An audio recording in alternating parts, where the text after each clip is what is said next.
You grew up.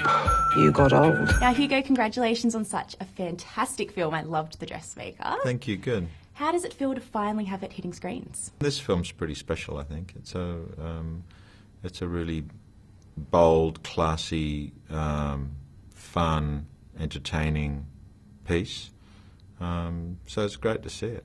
And obviously you're reunited with Jocelyn Moorhouse, who you worked with back in 1991 on Proof. Yeah. Did you ever imagine way back then that the two of you would be reunited over 20 years I probably later? didn't know. I didn't imagine. I never think that far ahead anyway. But I certainly would have been thrilled if you'd said we would be working together again. I absolutely loved Proof. I loved working on that film.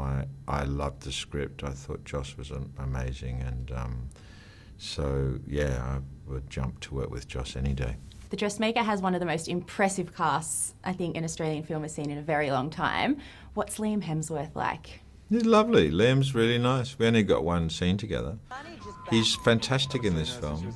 Teddy is the most open, charming, naturally charming without trying, a country bloke, like strapping, capable, no-nonsense country bloke, and he sweeps Tilly off her feet, even though she sort of doesn't really want it to happen because her mind's elsewhere. I can make you the most striking girl in the room.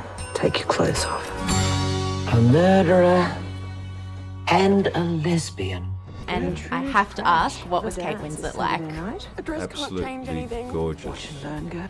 Very easy to work with, a lot of fun, hard-working, no nonsense, completely down-to-earth, lovely person. Her accent was faultless. Yeah, it's great. The whole time, I think everyone sort of sits there being like, sometimes she's going to drop it, but not once. No.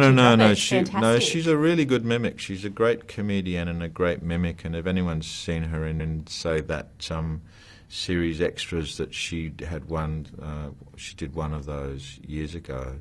She's very funny. She's a naturally very funny performer. I have to ask, your beard at the moment is fantastic. It's very different to your character in the movie. Is this you literally letting your hair down?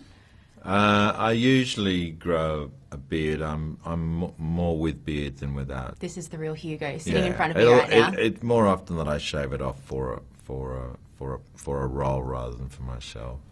I love that you play dress-ups again in the movie. It seems to be something you tend to do, which I love. Do you have a favourite from The Dressmaker? From The Dressmaker?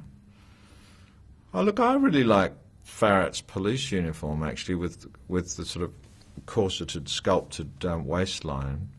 And then the matador costume is pretty stunning. That was something that they had sent out from Spain, so it's really from Spain. Incredible. It's a real matador costume, and that jacket is unbelievably heavy. Not when it's on your shoulders because it's somehow designed to sit above you. I don't know whether it's made of Kevlar or what, but it's basically bulletproof. It's an incredible jacket. You take it off, and then someone would say, "Do you want me to take that for you?" I give it to them, and they would immediately, be so heavy they'd drop it.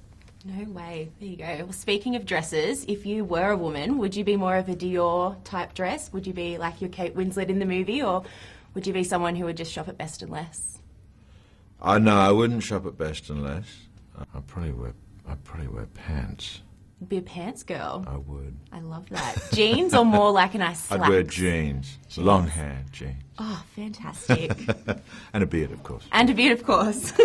Well, Hugo, thank you so much for your time. I absolutely love the movie, and all the best. Thank you. I reckon you can make some bloke pretty happy. You could be married in this suit, snapped up by some eligible spinster or hag.